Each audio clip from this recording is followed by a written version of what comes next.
Cambridge பல்கலைக்கழகத்துக்கு அருகில் மனித புதைகுழி கண்டுபிடிப்பு.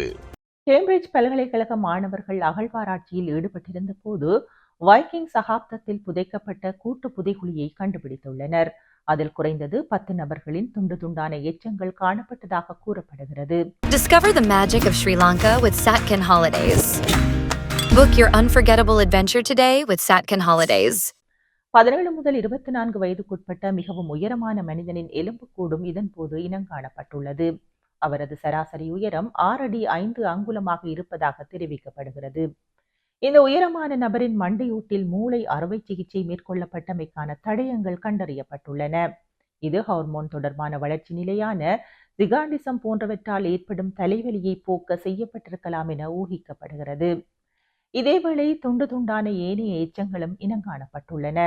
அவை கிறிஸ்தவுக்கு பின் 9ஆம் நூற்றாண்டில் பயங்கரமான வன்முறை மற்றும் ஒருவேளை மரண தண்டனைக்கு உள்ளானவர்களின் எலும்பு துண்டுகளாக இருக்கலாம் என கூறப்படுகிறது. இத்துடன் மெய்வெளியின் செய்திகள் நிறைவு பெற்றன. மேலும் மெய்வெளியின் மேலதிக செய்திகளை பார்வையிட www.மெய்வெளி.com என்னும் இணையதளத்தை பார்வையிடுங்கள். மேலும் மெய்வெளி ஆப்பையும் பதிவிறக்கம் செய்து கொள்ளுங்கள். வணக்கம்.